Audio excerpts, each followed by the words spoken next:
जय Hind. 12th class, चलिए organic chemistry start कर रहे हैं ईथर से। ठीक है, ईथर से स्टार्ट करेंगे, इसके बाद एल्डिहाइड कीटोन वगैरह पे अपन पहुंचेंगे। तो सबसे पहले अपन स्टार्ट करते हैं ईथर।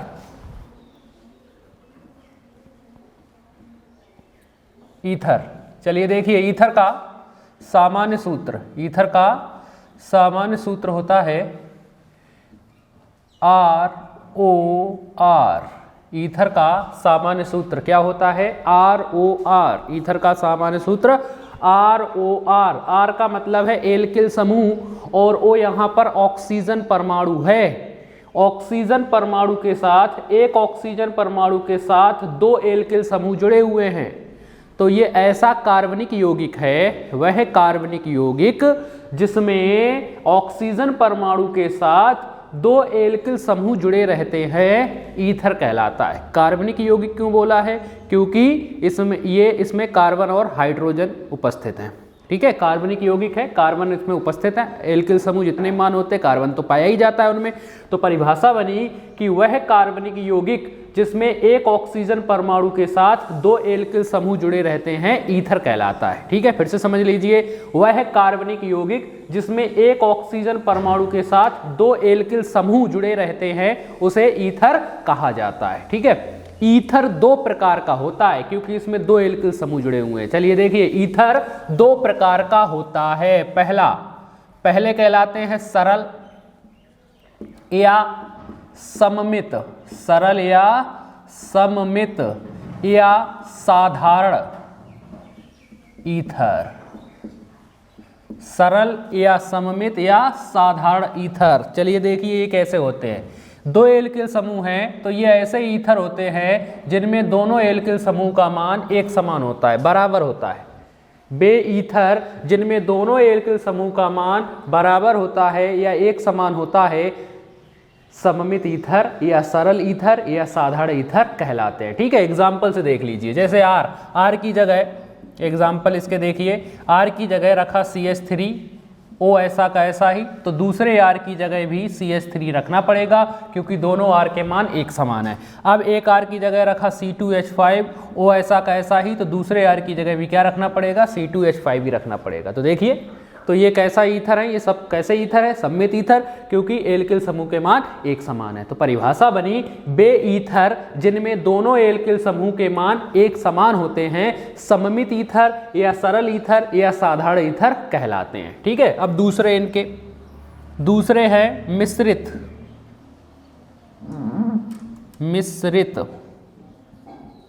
या कहलाते हैं असममित ईथर। मिश्रित या असममित ईथर, तो ये ऐसे ईथर होते हैं जिनमें दोनों एल्किल समूह के मान आपस में बराबर नहीं होते हैं, मतलब अलग अलग होते हैं।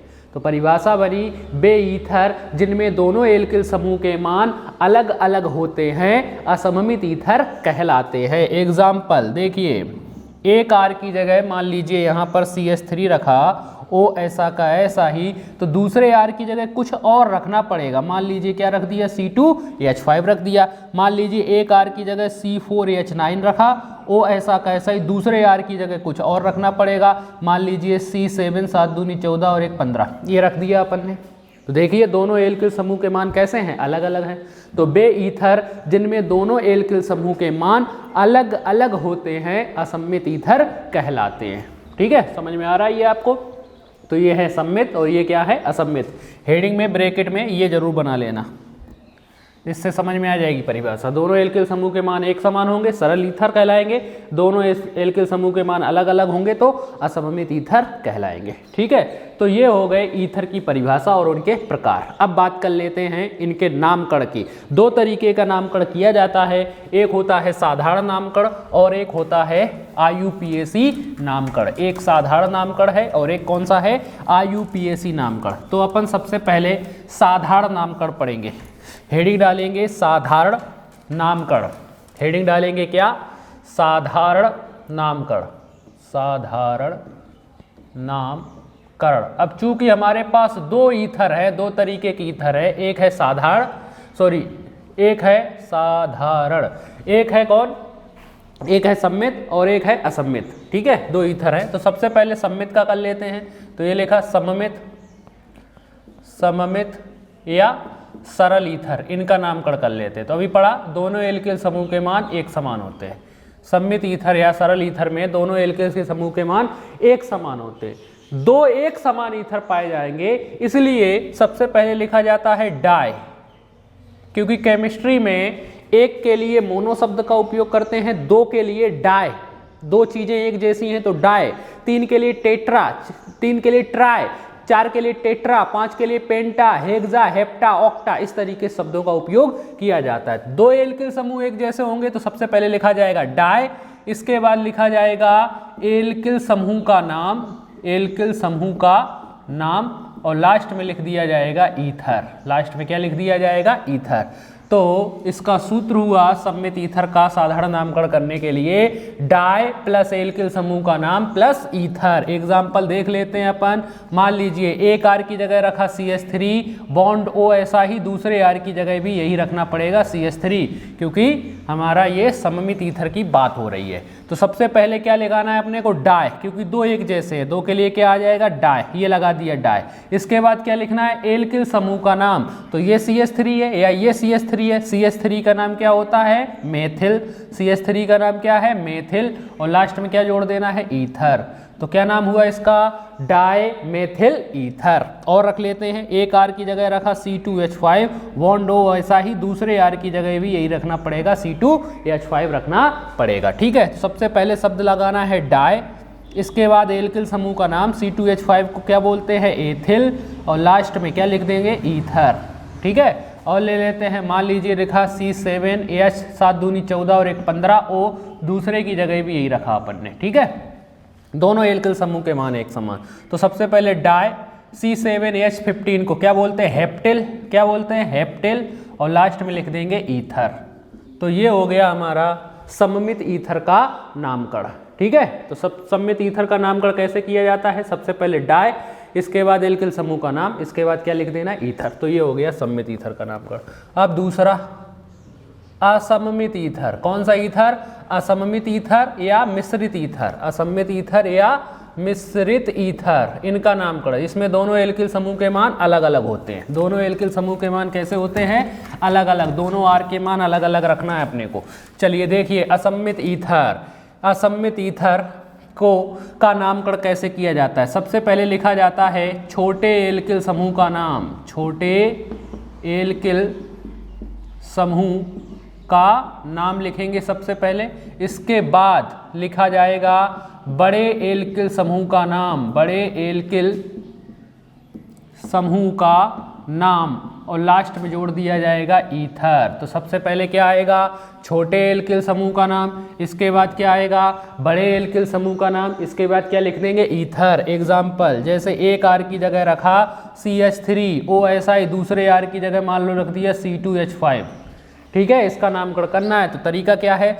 छोटे एल्किल समूह का नाम। छोटा कौन होगा? जिसमें कार्बन परमाणुओं की संख्या कम होगी वो छोटा, जिसमें कार्बन परमाणुओं की संख्या ज्यादा होगी वो बड़ा। जैसे इन दोनों में, इसमें देखिए एक कार्बन है, इसमें दो कार्बन है, मतलब ये छोटा और ये बड़ा है। तो सबसे पहले छोटे का नाम CH3 का नाम क्या होता है? मेथिल। तो ये हो गया छोटे एल्किल समूह का नाम। इसके बाद बड़े एल्किल समूह का नाम C2H5 का नाम क्या होता है? एथिल। ये लिख दिया, और लास्ट में क्या जोड़ देना है? ईथर। यानी इसका नाम क्या हुआ? Methyl ethyl ether. ठीक है, चलिए आगे बढ़ते हैं। एक आर की जगह C4H9 रखा, ओ ऐसा ही दूसरे आर की जगह मान लो C8, ये 4 दूनी 16 और 1 17, ये रख दिया अपन ने। ठीक है, चलिए तो छोटे एल्किल समूह का नाम सबसे पहले देखो, कार्बन परमाणु की संख्या कम है यानी ये छोटा ये बड़ा, तो C4H9 का नाम होता है ब्यूटिल। क्या नाम होता है? ब्यूटिल।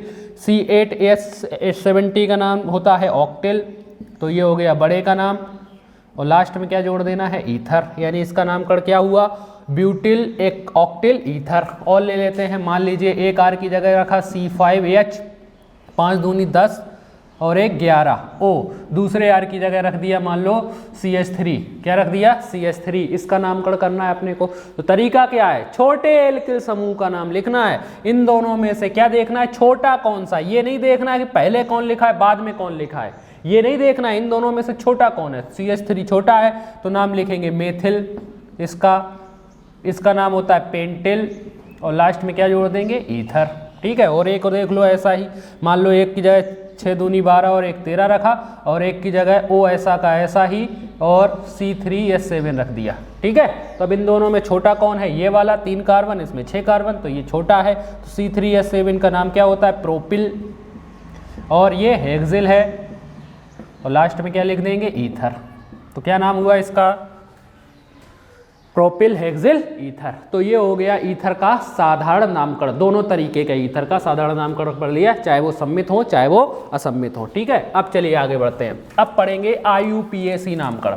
कौन सा नामकरण, IUPAC नामकरण। तो मैंने बताया है IUPAC ये जो पद्धति होती है वो एल्केन पर आधारित है, कार्बन को गिनती हाइड्रोजन से मतलब नहीं है, कार्बन को गिनती है हाइड्रोजन से मतलब नहीं है, इसे IUPAC नामकरण, हेडिंग डालेंगे IUPAC नामकरण। चलिए देखिए, तो IUPAC नामकरण कैसे किया जाएगा, इसमें 2 एल्केन होते हैं, तो सबसे पहले लिखा, सबसे पहले क्या, छोटा एल्केन। कौन सा एल्केन, जो भी छोटा होगा।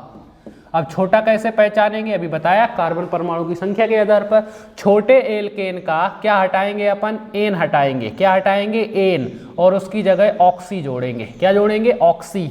छोटे एल्केन का एन हटाकर ऑक्सी जोड़ेंगे, यानी क्या मिलेगा, छोटा एल्कोक्सी मिल जाएगा। एल्केन का एन हटाकर ऑक्सी जोड़ो, क्या मिल जाएगा, छोटा एल्कोक्सी। ठीक है, प्लस बड़ा एल्केन वैसा का वैसा ही लिखेंगे, बड़ा एल्केन वैसा का वैसा ही लिखेंगे। तो IUPAC नामकरण करने के तरीका ईथर में क्या है, जो भी छोटा एल्केन होगा उसका एन हटाएंगे और ऑक्सी जोड़ेंगे, तो क्या मिलेगा, छोटा एल्कोक्सी, बड़ा एल्केन वैसा का वैसा ही यहां पर लिखा जाएगा। ठीक है, अब एग्जाम्पल इधर बता देता हूं मैं। ठीक है, चलिए देखिए, मान लीजिए रखा R की जगह CH3O, दूसरे R की जगह C2H5, ये अपने को इसका नामकरण करना है अपने को। ठीक है, इसका नामकरण यहाँ पर करना है। चलिए देखते हैं, तो इन दोनों में से छोटा कौन है, ये एक कार्बन, ये छोटा है, ये 2 कार्बन बड़ा है। एक कार्बन को एल्केन समूह में एक कार्बन को कहते हैं मेथेन, एक को क्या कहते हैं, मेथेन, 2 को एथेन, 3 को प्रोपेन, 4 को ब्यूटेन। इसी तरीके से होता, मैंने बोला था IUPAC जो पद्धति होती है एल्केन पर आधारित है, कार्बन से मतलब है, इसे हाइड्रोजन से मतलब नहीं है। ठीक है, चलिए देख लेते हैं। तो एक कार्बन को बोलते हैं मेथेन, एक कार्बन को क्या बोलते हैं, मेथेन, ये लिखा है मेथेन, छोटा एल्केन हो गया। छोटे एल्केन का क्या हटाना है, एन, ये हटाएंगे एन, और क्या जोड़ेंगे, ऑक्सी, ये जोड़ा ऑक्सी।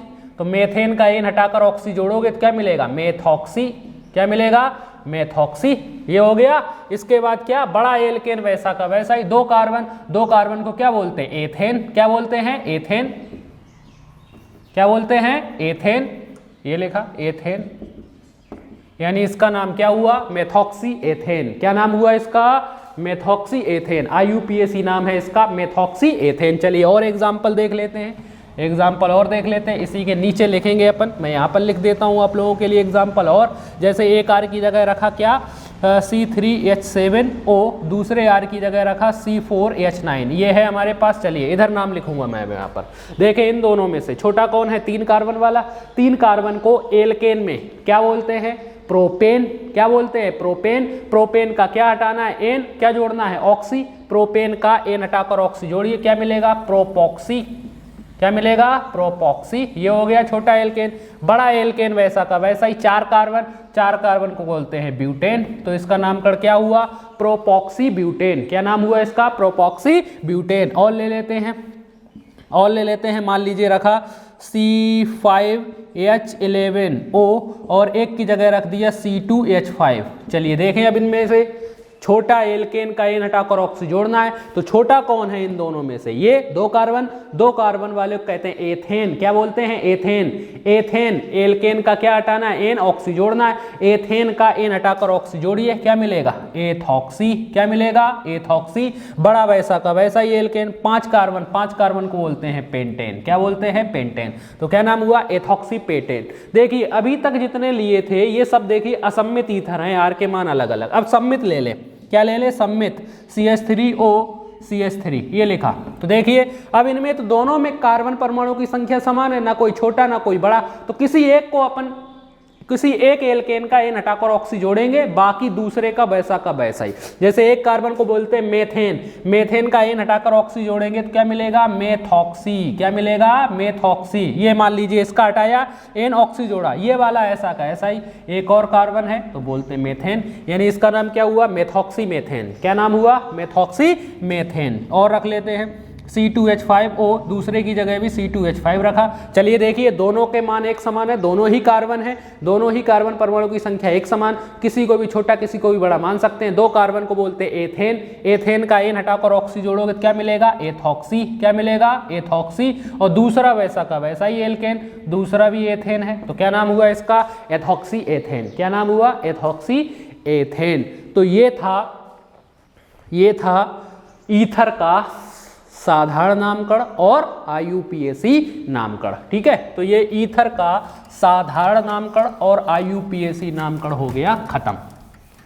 चलिए अब आगे बढ़ते हैं।